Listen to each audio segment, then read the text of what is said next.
भगवान सदैव देवताओं का पक्ष लेते हैं और दैत्यों के खिलाफ रहते हैं, ऐसा क्यों? भगवान तो सबके हैं। सुखदेव जी कहते नहीं परीक्षित, ऐसा नहीं है। दैत्यों के यहाँ भी अनेक भक्त हुए हैं, अनेकानेक दैत्यों के यहाँ भक्त हुए हैं। अच्छा सुनो एक कथा श्रवण कराते हैं कि जिस समय हिरण्याक्ष का वध हुआ, हिरण्याक्ष के वध के बाद उसका छोटा भाई हिरण्याकश्यप उसी दिन से ठान लिया कि मैं इनका सबसे बड़ा शत्रु हूं, भगवान नारायण का सबसे बड़े शत्रु बन गए। जाकर के ब्रह्मा जी की तपस्या किया, खूब तपस्या किया। तपस्या करके ब्रह्मा जी जब प्रकट हुए, कहा वरदान मांगो। तो उसने कहा महाराज अमर कर दो। ब्रह्मा जी ने कहा भैया ऐसी चीज मांगते हो जो हम ही नहीं है। ब्रह्मा जी का भी एक उम्र है, 1000 वर्ष की ब्रह्मा जी की आयु है। और ब्रह्मा जी का एक दिन हमारे 84 बार 74 बार चतुर्युगी बीत जाती है। सतयुग, त्रेता, द्वापर, कलयुग, ये 84 बार जब बीत जाते हैं तो ब्रह्मा जी का एक दिन होता है। ब्रह्मा जी के एक दिन में हमारे न जाने कितने जन्म हो जाते होंगे महाराज।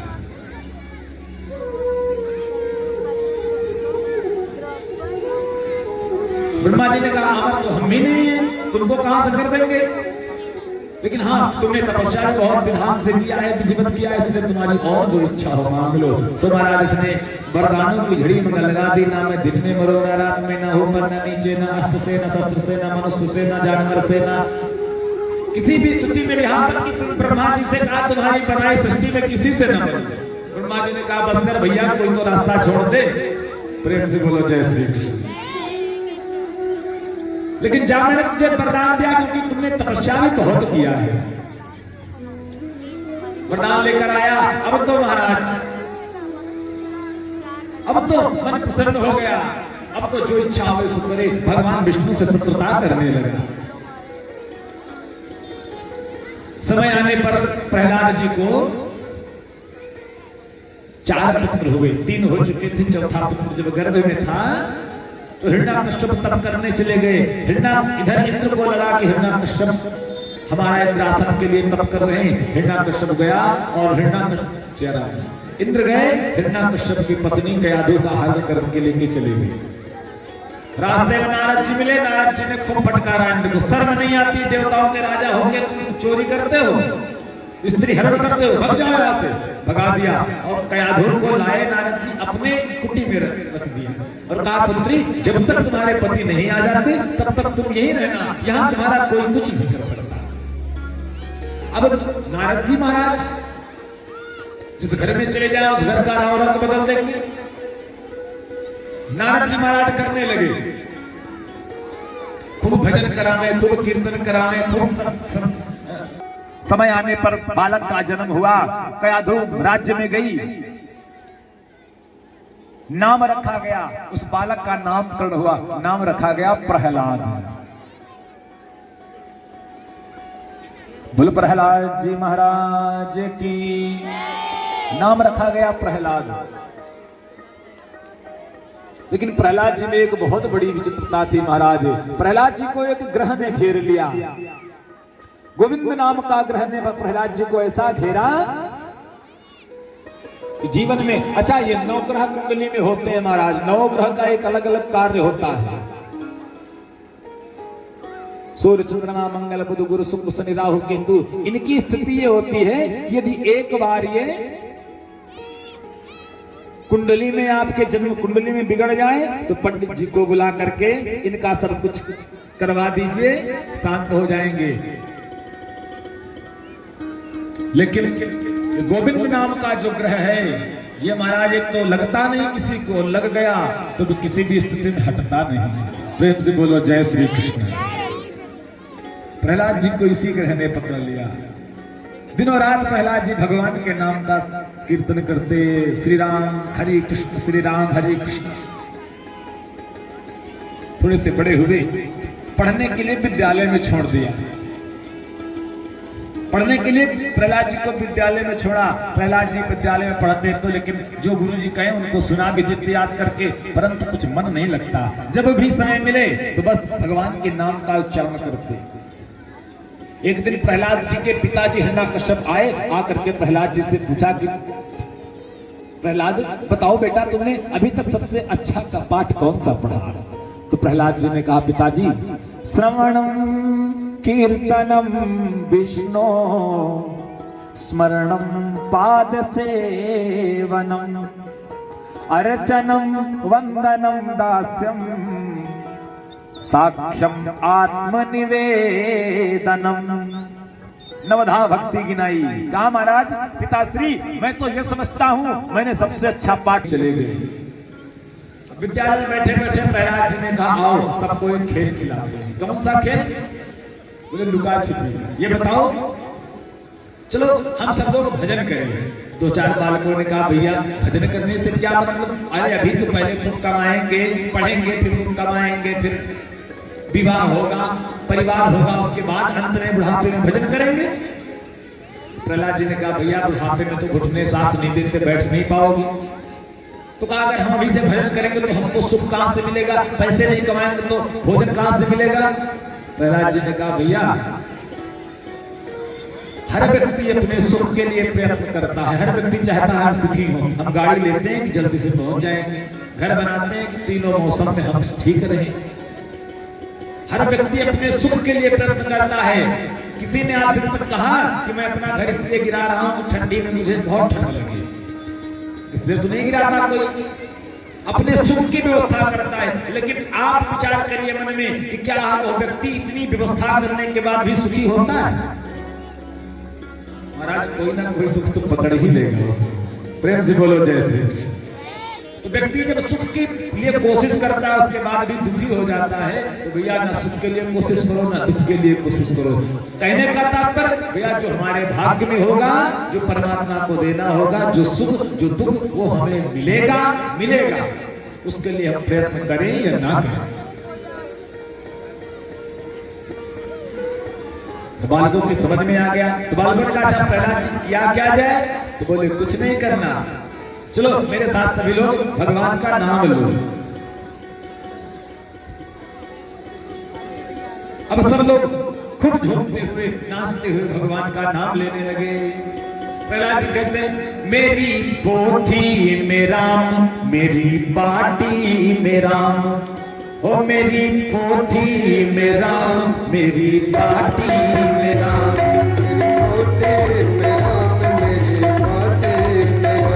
मेरी पोथी में राम, मेरी बाटी में राम, मेरी पोथी में राम, मेरी बाटी में राम, मेरी कलम में राम, मेरी स्याही में राम, मेरी कलम में राम, मेरी स्याही में राम, मेरी कलम में राम, मेरी स्याही में राम, मेरी कलम में राम, मेरी स्याही में राम। बोलो नाम सिया राम, सिया राम, सिया राम, बोलो राम सिया राम, सिया राम, सिया राम, बोलो राम सिया राम, सिया राम, सिया राम, बोलो राम सिया राम, सिया राम,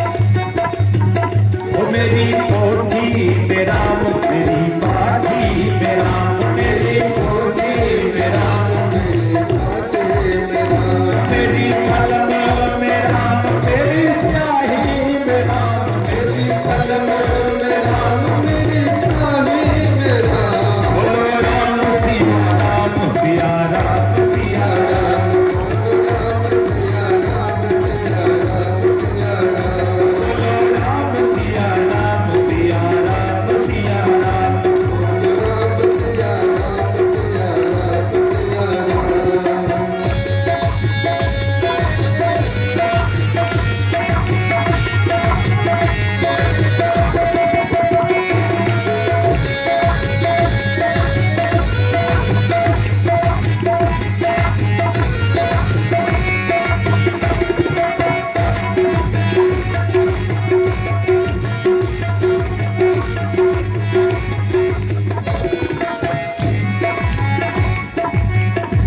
सियावर रामचंद्र की जय। प्रहलाद जी खूब झूम कर नाचे, सभी नाचने लगे। नाचते नाचते अचानक से गुरुजी आ गए। गुरुजी भी उसी भाव में बह गए, नाचने लगे। तब अचानक कहीं से हिरण्यकश्यप महाराज आ गए। जो देखा तो जिस स्थिति में जो था उसी स्थिति में रह गया। किसी का एक हाथ सर पे, एक कमर में, किसी के दोनों हाथ ऊपर। जो देखा हिरण्यकश्यप महाराज को तो खड़ा हो गया महाराज सब उसी तरह। तुरंत पकड़वाया, कहा ले जाओ इस बालक को, ले जाकर के पहाड़ की चोटी से फेंक दो। सैनिक ले गए, पहाड़ की चोटी से फेंक दिया, परंतु कोई लाभ नहीं मिला। प्रहलाद जी को जैसे किसी ने गोद में उठा लिया, नदी में फेंकवाया, तेल में जलवाया, अनेक प्रकार के प्रयत्न किए प्रहलाद जी को मार देने के, परंतु कोई लाभ नहीं हुआ। प्रहलाद जी का कोई बाल बांका भी नहीं हुआ। जिसके रक्षक हैं भगवान, उसे कोई मार नहीं सकता। और प्रभु जगन्नाथ का भक्त जगत से हार नहीं सकता। भगवान का कहाँ रहता है, आज मैं देखूंगा तेरे भगवान को। तो प्रहलाद जी ने कहा, पिताजी ये तो देखने वाले की दृष्टि पर निर्भर करता है, आप देख कहाँ रहे हो। मैं तो कहता हूँ हर व्यापक सर्वत्र समाना, प्रेम प्रकट हो ही मैं जाना। जैसे अग जग में सब रहित विरागी, प्रेम प्रभु प्रकट ही आगी। जिस प्रकार अग्नि प्रत्येक लकड़ी में होती है महाराज, हर लकड़ी में अग्नि होती है, जहां से भी जिस लकड़ी से लकड़ी को रगड़ दो अग्नि निकल आएगी। उसी प्रकार परमात्मा इस संसार के कण कण में व्याप्त है। बस आवश्यकता है हमें घर्षण करने की। हम जैसे घर्षण करेंगे सही सभी निकल आएंगे परमात्मा सामने। प्रहलाद जी ने कहा, पिताजी मेरी श्रद्धा तो है कि इस खंभे, जो खंभा है ना, इस खंभे में भी भगवान है। जो कहा तुरंत गदा निकाल लिया हिरण्यकश्यप ने, और गदा निकाल कर जो प्रहलाद जो खंभे पर तलाम से मारा, तो खंभा टूटा और उसी खंभे से भगवान नरसिंह प्रकट हो गए।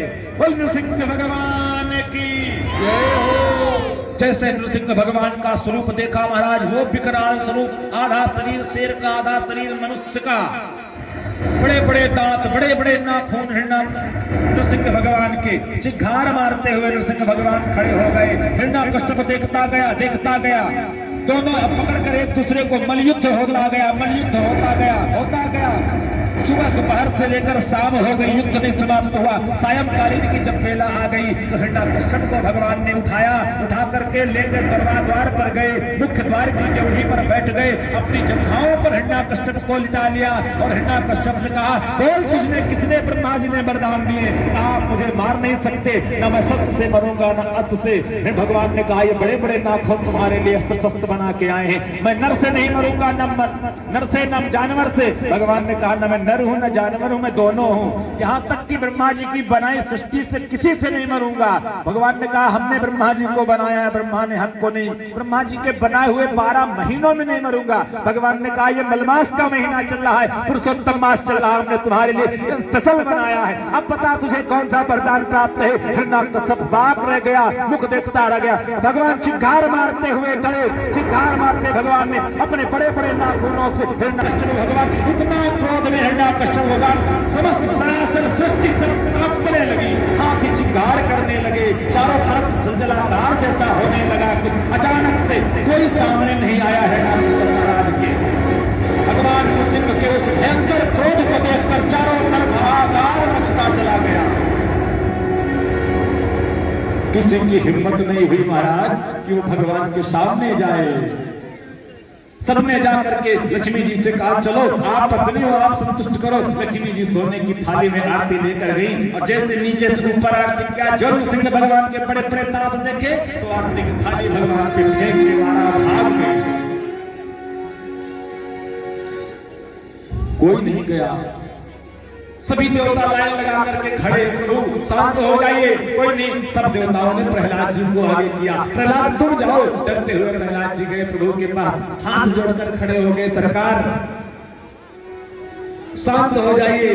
भगवान नरसिंह ने प्रहलाद जी को गोद में उठा लिया और उठा करके ले जा करके सिंहासन पर बैठ गए। सिंहासन पर बैठे और बैठ करके अपनी बड़ी की जीवा से प्रहलाद जी का शरीर चाटने लगे।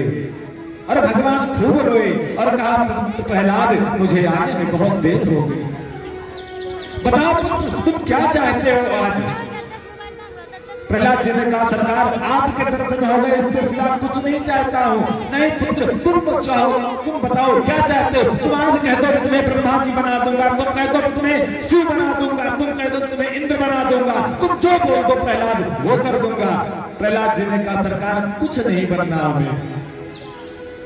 भगवान ने कहा प्रहलाद तुम मांगोगे तो मुझे खुशी मिलेगी। प्रहलाद जी ने कहा सरकार अगर मेरे मांगने से आपको खुशी मिले तो सरकार आप ऐसा वरदान दीजिए कि जीवन भर मुझे आपसे कुछ मांगने की आवश्यकता ही ना पड़े। कहा जाओ प्रहलाद जब तक तुम्हारी इच्छा हो 84,000 वर्ष तक तुम राज्य, 84 चतुर्युगी तक तुम राज्य करो। बहुत दिवस तक प्रहलाद जी ने राज्य किया। उसके बाद प्रहलाद जी के पुत्र आए गोरोचन, उनके राज्य के बाद महाराज बलि आए। बलि महाराज बड़े ही पराक्रमी थे। देवासुर संग्राम हुआ, बलि महाराज पराक्रम थे, ले जा करके सब स्वर्ग को जीत लिया। इधर एक बार दुर्वासा ऋषि का श्राप लग गया इंद्र को। एक माला दी दुर्वासा ऋषि ने आशीर्वाद स्वरूप इंद्र को। इंद्र ने माला अपने ऐरावत के हाथी में डाल दिया। ऐरावत ने माला उतारी और पैर के नीचे कुचल दिया। दुर्वासा ऋषि को क्रोध आ गया। एक संत के आशीर्वाद का तिरस्कार करते हो, जैसे क्रोध आया जाओ श्रीहीन हो जाओ, तुम्हारा संपूर्ण वैभव समुद्र में चला जाए। संपूर्ण शक्ति सब कुछ समुद्र में चला गया। अब देवता कमजोर हो गए। देवता जैसे कमजोर हुए सो तुरंत देवता कमजोर हुए, तुरंत महाराज बलि जो दैत्यों के राजा थे, महाराज बलि ने स्वर्ग पर आक्रमण करके देवताओं को भगा दिया, सिंहासन पर विराजमान हो गए।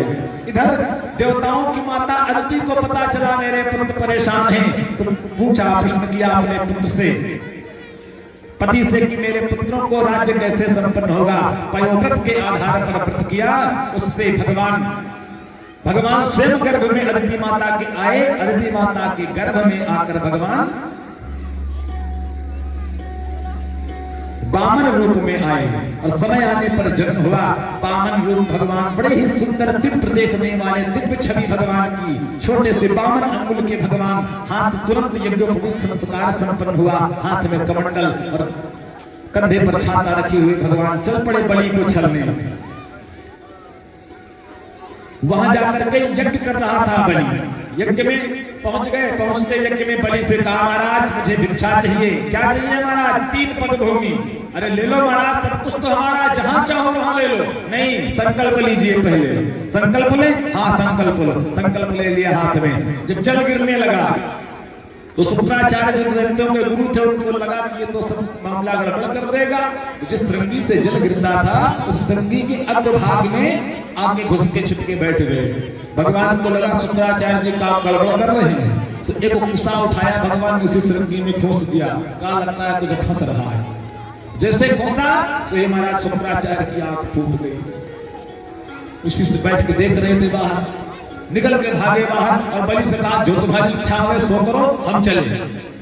3 पग भूमि भगवान ने मांगी।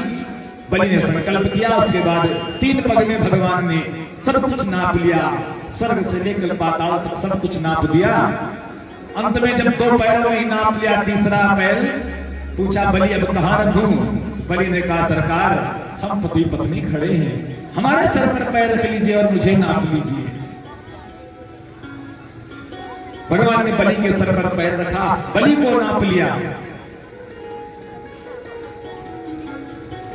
बलि को नापा। बलि को नापने के बाद पुनः पाताल लोक का राजा बना दिया बलि को और बलि महाराज चले गए। इधर वामन भगवान, खूब दिव्य पूजा हुई।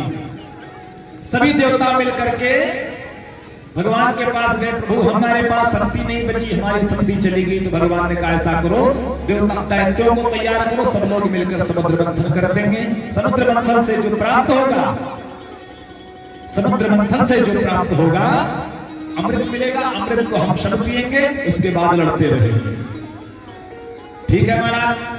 देवता दानव आपस में संधि हुई। चलो भाई हम सब एक ही बाप की संतानें हैं, माता अलग हुई तो क्या हुआ, चलो हम सब भाई मिलकर समुद्र मंथन करेंगे, अमृत निकलेगा, सब लोग पान करेंगे। सब लोग अमृत का पान करके